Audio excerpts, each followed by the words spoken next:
Assalamualaikum, salam sejahtera untuk semuanya. Saya Lucky Bahtiar dari kanal YouTube Kontak Media. Kembali kita akan membahas kasus Subang dengan cara yang ringan-ringan saja. Topik saya kali ini adalah bahwa beberapa kali saya di komunitas itu pernah menulis bahwa di dalam kasus Subang hasil persidangannya adalah tidak akan menghasilkan kejutan apapun, tidak akan menghasilkan plot twist apapun begitu. Dasar pijakan saya adalah pernyataan dari AKP atau AKBP Sumarni pada saat itu sebagai Kapolres Subang yang mengatakan bahwa pelakunya adalah orang terdekat dan telah saling mengenal. Orang terdekat dan saling mengenal itu siapa saja kira-kira? Jadi mari kita bahas. Saya mencoba memisahkan atau membedakan istilah terdekat dengan dekat begitu ya. Jadi kalau yang dikatakan oleh Ibu Sumarni itu sebagai orang terdekat, saya pikir itu adalah yang memiliki pertalian darah begitu ya, atau karena hubungan pernikahan ya. Kekerabatan yang terjadi karena ada hubungan pernikahan, maka itulah yang termasuk kelompok terdekat. Nah kemudian nanti ada kelompok orang dekat. Kalau kelompok orang dekat itu misalnya itu sama-sama bekerja di suatu instansi, atau sama-sama kuliah di suatu perguruan tinggi, atau misalnya sama-sama berada di suatu organisasi entah sebagai anggota atau sebagai pengurus dan lain sebagainya. Jadi kedekatannya itu bukan karena ada hubungan atau pertalian darah, bukan karena ada pertalian kekerabatan karena pernikahan, tetapi karena memang suatu hubungan sosial. Nah itu kira-kira orang dekat.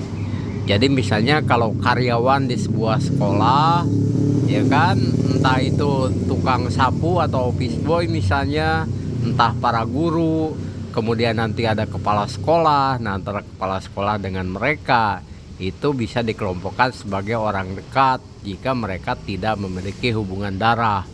Tetapi kalau memiliki hubungan darah maka itu bisa dikelompokkan sebagai orang terdekat. Demikian kira-kira itu opini saya tentang pernyataan Ibu Sumarni. Lalu bagaimana jika dihubungkan dengan model komplotan pembunuh begitu ya? Karena yang namanya komplotan kan tidak terdiri dari hanya satu orang, tentu lebih dari satu orang.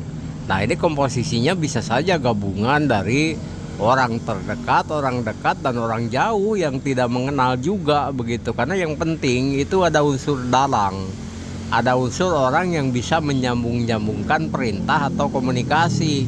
Itu yang terpenting ya. Jadi kan kalau saya pernah melakukan suatu pekerjaan yang dilakukan secara grup, itu tidak selalu saya saling mengenal begitu dengan sesama teman di grup itu. Yang penting ada komando dari pimpinan, jelas garis perintahnya, apa melakukan apa, siapa melakukan apa, ya itu sudah cukup ya, tidak perlu untuk saling mengenal begitu. Clue yang disampaikan oleh Ibu Sumarni itu memberikan dampak terhadap keyakinan mayoritas netizen pasca Yosef Hidayah itu divonis 20 tahun penjara begitu ya kira-kira. Nah sekarang dengan vonis seperti itu kemudian dihubungkan dengan clue yang diberikan oleh Ibu Sumarni, maka dapat dikatakan mayoritas netizen itu teryakinkan bahwa yang disampaikan oleh Ibu Sumarni itu sudah tepat. Demikian kira-kira.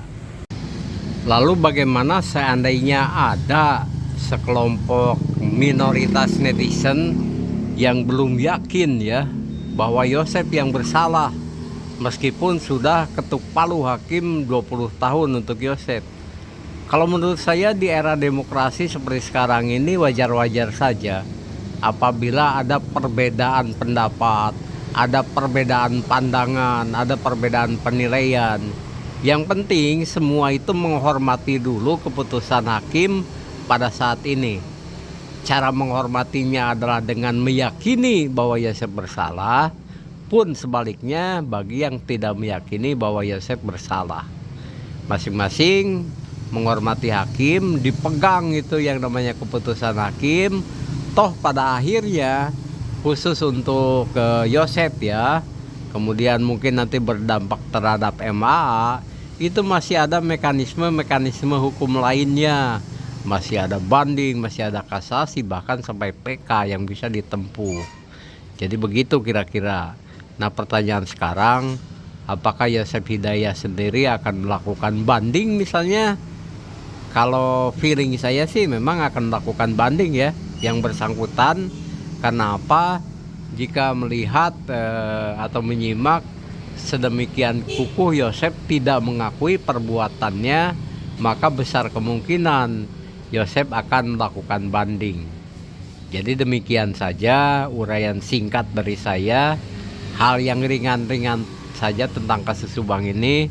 Mohon maaf apabila ada salah-salah kata. Saya Lucky Bahtiar dari kanal YouTube Kontak Media pamit. Wassalamualaikum warahmatullahi wabarakatuh.